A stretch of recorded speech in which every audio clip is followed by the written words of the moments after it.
Carpincha TV.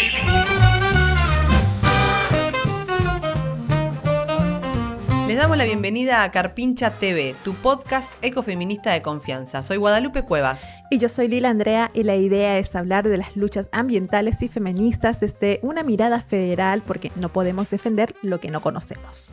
Este es nuestro 7º episodio de la segunda temporada de Carpincha TV. Sí, así como escuchan, segunda temporada, 7º episodio. ¿Lo puedes creer, Lila? Es un montón, ¿no? Me parece que pasan tantas cosas que son necesarias hablar y muchas luchas de mujeres y diversidades que quedan por mostrar.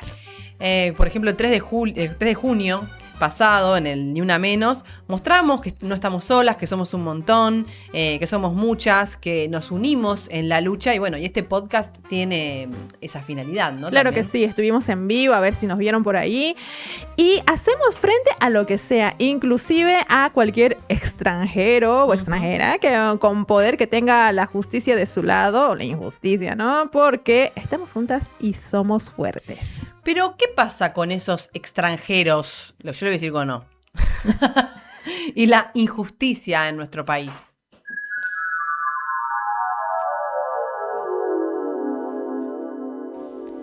La normativa en nuestro país parecería ser ejemplar, pero resulta que muchas veces la realidad se contrapone con lo que establecen las leyes. Quedan por fuera las necesidades que ni se conocen de quienes habitan las tierras. Y aquellas personas que son poderosas, que tienen accesos al poder y que tienen dinero, parece que esas leyes las pasan un poquito por arriba. Claro que sí, es el caso de la tierra a manos de extranjeros. La Ley Nacional de Tierras Rurales 26.737 establece un límite de un 15% a toda titularidad de dominio o posesión de tierras rurales por parte de extranjeros a nivel provincial. Sin embargo, según datos oficiales del 2025, la ley parecería cumplirse, pero en la realidad y según datos publicados en enero de este año por el CONICET y la UBA, ocurre algo diferente. 36 distritos ya exceden ese porcentaje del 15%. Lácar, Neuquén, General La Madrid, La Rioja, Molinos y San Carlos en Salta, la extranjerización ya supera el 50%.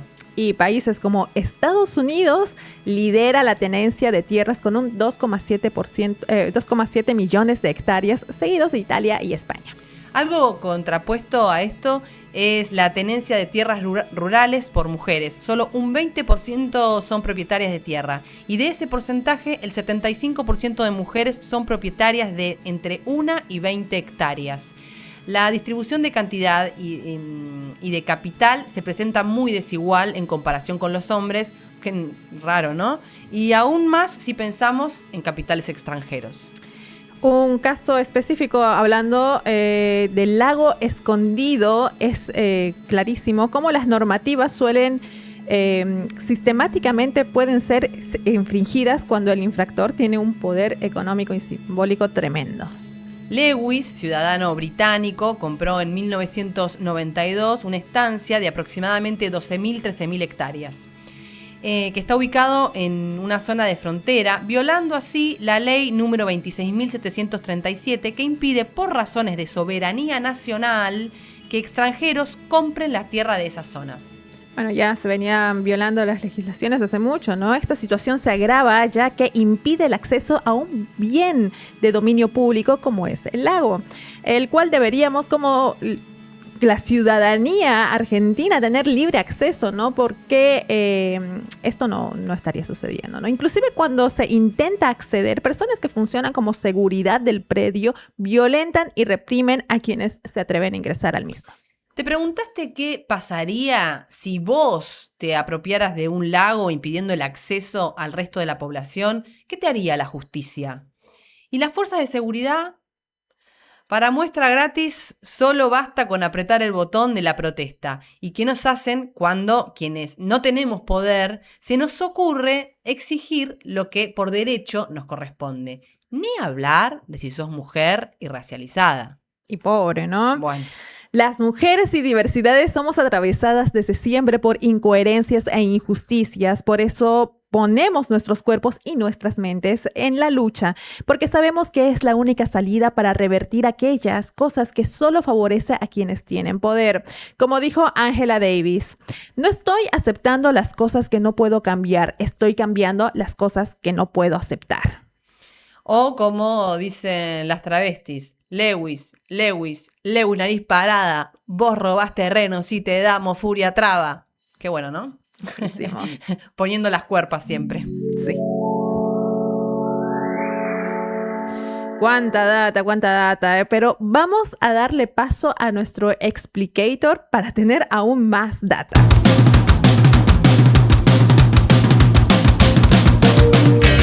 La extranjerización de la tierra es el proceso mediante el cual personas físicas o jurídicas de otros países adquieren y controlan grandes extensiones del territorio nacional. No se trata de un fenómeno nuevo en Argentina. Desde la década de 1990 se profundizó la concentración de tierras en manos de grandes capitales, entre ellos el empresario italiano Luciano Benetton, propietario de alrededor de 900.000 hectáreas en la Patagonia, el británico Joe Lewis en Lago Escondido, Río Negro, el empresario argentino-israelí Eduardo Elstein, vinculado a millones de hectáreas a través de operaciones inmobiliarias de su empresa IRSA, y negocios agrícolas y también mineros. Más recientemente, el emir de Qatar adquirió tierras patagónicas ubicadas en nacientes de ríos y áreas consideradas estratégicas.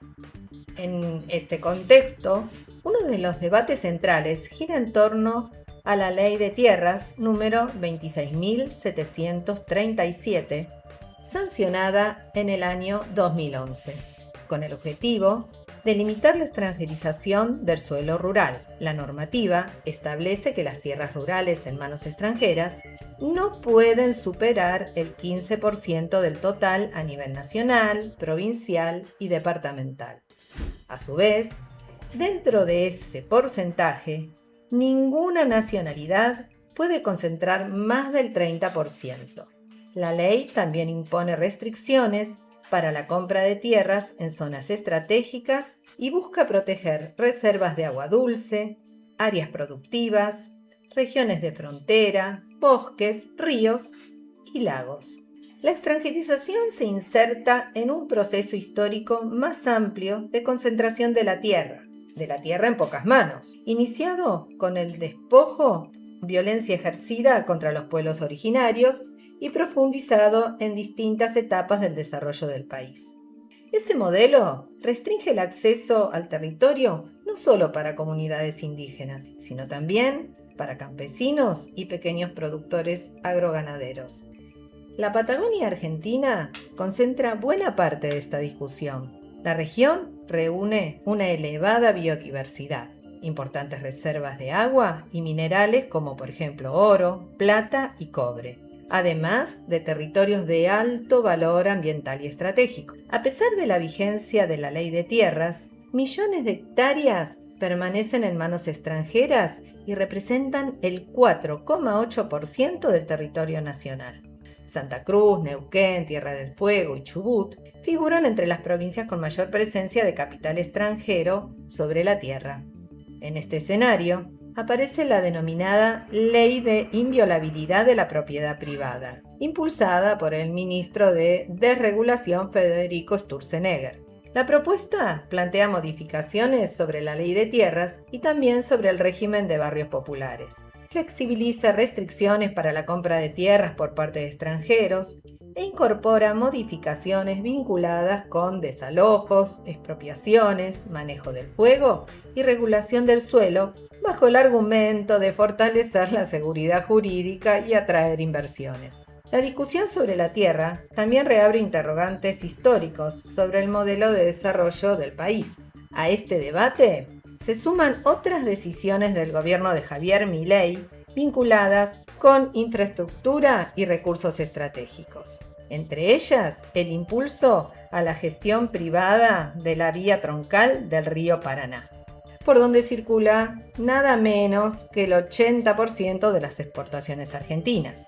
La privatización de Transener, principal transportadora de electricidad del país, y el proceso de licitación del 90% de AISA, empresa que presta servicios de agua potable y saneamiento en el área metropolitana de Buenos Aires. También generó controversia el acuerdo firmado por 5 años con la cuarta flota del Comando Sur de Estados Unidos. En paralelo, el proceso de reestructuración del sector nuclear abrió nuevas discusiones sobre el destino de activos estratégicos desarrollados por el país.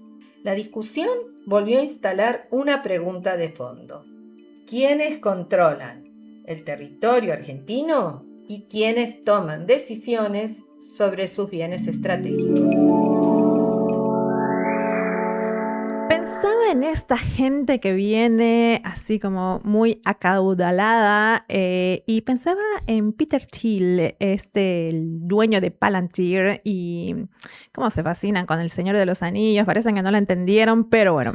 En el gobierno no solo lo recibieron con alfombra roja, más bien le hicieron y continúan haciendo un montón de normativas a su medida. El Super Rigi y el proyecto de inviolabilidad de la propiedad privada que está impulsando el funcionario destrozapaís, tercera temporada de Sturzenegger. Algo que de aprobarse limitaría la capacidad del Estado para expropiar bienes, agilizar los desalojos y desregular normativas sobre tierras rurales. Y sabemos bien a quiénes les favorece esto, ¿no? A tipos como Peter Thiel, el señor de las tinieblas de la inteligencia artificial, que tilda de anticristos a todas las personas que luchamos por el ambiente y el feminismo, ¿no? Y que ya tienen antecedentes de crear ciudades a su medida. Exacto, busquen ciudad próspera en Honduras y verán lo que nos depara el futuro, que es bastante oscuro de darse, que además sería muchísima más destrucción ambiental, más desigualdad, más injusticia y más control para el pueblo. Pero para ahondar un poco más en estos temas de extranjeros impunes que hacen lo que les da la gana, hablamos con Mariana Bruno, que nos cuenta sobre la lucha que están entablando contra ese ser con mucho poder avalado durante muchísimo tiempo por la injusticia y muchos gobiernos de nuestro país. Lewis y Lago Escondido. Mi nombre es Mariana Bruno, soy actriz, trabajadora del INCA, delegada de la Junta Interna de ATE y activista socioambiental de la Red Ecosocialista. Hace unos meses participé de la 9ª marcha al Lago Escondido, que fue una gran experiencia de lucha, un desafío enorme, pero sobre todo fue un ejercicio colectivo de soberanía. Lago Escondido lleva más de 30 años usurpado por el magnate británico Joe Lewis, que compró ilegalmente las tierras lindantes al lago y bloqueó el acceso público que por ley debería ser accesible a toda la población. Bueno, antes se podía llegar por el camino de Tacuicí, en 40 minutos en auto estabas. Hoy hay que caminar durante días, más de 40 kilómetros por senderos de montaña muy difíciles, pero los obstáculos más duros no fueron geográficos, fueron los funcionarios que te impiden el paso, los operativos policiales, la patota de choque vinculada a Lewis, y todos en complicidad actúan para garantizar sus intereses. Estar ahí es estar cara a cara con una realidad. Cuando entras al Lago Escondido, entras en un estado paralelo dentro de tu propio país y entendés que no se trata solamente de un camino, un acceso. Lo que se discute es quién decide sobre el territorio. Porque si un multimillonario puede apropiarse de un espejo de agua con el blindaje del Estado, el Poder Judicial y las fuerzas represivas, bueno, el problema no es solamente Joe Lewis. El problema es un modelo que pone a la propiedad privada y los negocios de unos pocos por encima de los derechos colectivos. Por eso es muy preocupante el avance de la ley de inviolabilidad de la propiedad privada que impulsa el gobierno de Milei, que se va a votar en el Congreso, en el Senado en estos días. Y estamos hablando de un paquete de modificatorias y de leyes que buscan eliminar los límites a la extranjerización de la tierra, debilitar normativas ambientales, facilitar desalojos, profundizar el extractivismo y fortalecer aún más al poder concentrado de los grandes capitales. Y todo esto en medio de una crisis global climática donde el agua, la tierra, los minerales, los bosques se transforman en vectores geopolíticos, en bienes en disputa, sobre todo en un mundo cada vez más convulsionado que atraviesa guerras y genocidios por los territorios. Si esta ley se aprueba, Lago Escondido deja de ser una excepción para convertirse en una regla, porque el país se pone en venta. Hoy tenemos una tarea urgente, que es salir en contra de estas políticas. Y no es solamente oponerse a leyes, a modificatorias. Implica enfrentar un modelo opresor, ecocida, de saqueo y extranjerización de la tierra. Es salir en defensa de los bienes comunes, de la soberanía sobre nuestros territorios y sobre todo del derecho de las comunidades y los pueblos a decidir qué hacer con ellos. Pero también es momento para empezar a construir una alternativa, desde abajo, con la clase trabajadora en el centro. Nosotros creemos que tiene que ser un modelo ecosocialista y feminista. La Marcha Lago Escondido me dejó dos certezas. Una, que con unidad en la diversidad se logran grandes cosas, y otra, que los derechos no se garantizan solos, se conquistan luchando.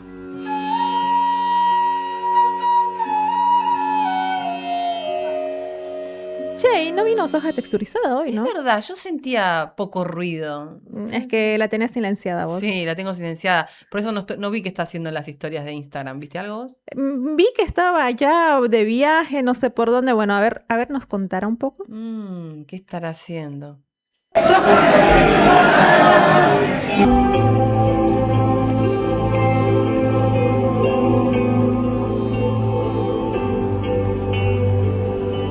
Hola, ¿cómo está? Bien. Qué bueno, ¿no? Poder decir que estoy bien, sin entrar en detalles. Porque si nos metemos en el detalle, nos acordamos de la coyuntura, de las cuentas y de todas esas cosas que nos quitan del presente.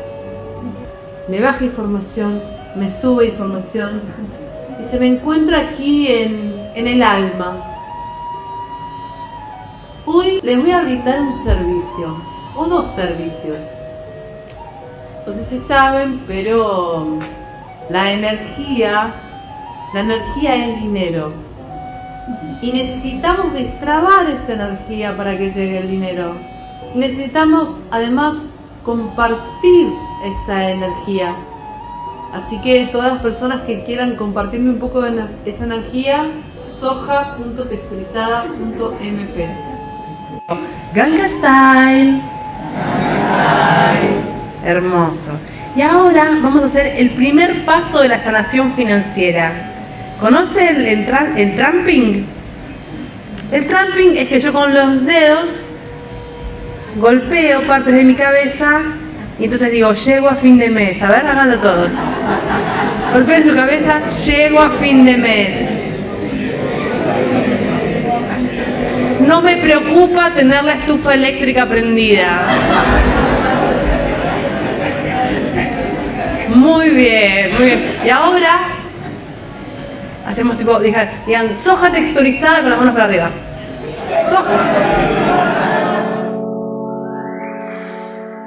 Bueno, y llegamos al final de este episodio y nos damos cuenta que si no unimos las luchas, nos devoran los de afuera, ¿no?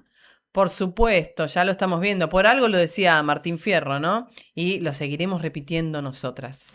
Frente a tanto poder y tanto sistema a favor de estas personas poderosas, como decimos siempre, la salida es colectiva. Exacto. Repitamos juntas, queridas carpinchas. La salida es colectiva, es transfeminista. La salida es colectiva, es transfeminista. Oh. Me puse un poco soja texturizada. Me parece que hay una vibra ahí porque Fuera. se quedó. Pero bueno, después de este pequeño pero importante recordatorio, sumamos otro que también es muy importante y es que nos sigan en nuestras redes sociales. Claro que sí, síganos en YouTube, pónganle like, compartan, hagan algún comentario que siempre viene bien, suscríbanse a nuestro canal de YouTube y como siempre les decimos, también en Spotify estamos, si tienen alguna lucha, si están en alguna movida, si quieren contar algo que pase en sus territorios, se pueden contactar con nosotras y bueno, y aparecer en Carpincha TV, así hacemos esto que estamos haciendo hace ya más de un año, que es visibilizar luchas de diferentes partes del país. Exacto, dar eco a las diferentes luchas ambientalistas, feministas de principalmente mujeres y diversidades en Argentina. Y también les recordamos que pues, si tienen la posibilidad nos pueden donar, en nuestras redes está donde pueden hacerlo, también nos pueden seguir al Instagram de Ecosocial Feminista. Y bueno, esto sería todo por este episodio. En este su podcast donde somos demasiado ambientalistas para el feminismo y demasiado feministas para el ambientalismo. ¡Chao! Carpincha TV. Carpincha TV es un podcast de la campaña Ecosocial Transfeminista creada en el taller de ecofeminismo en el Encuentro Plurinacional de Mujeres Lesbianas, Travestis, Trans, Bisexuales, Intersexuales y No Binarias de San Luis 2022. Es producido por Concepto Z en Buenos Aires, Argentina, 2026.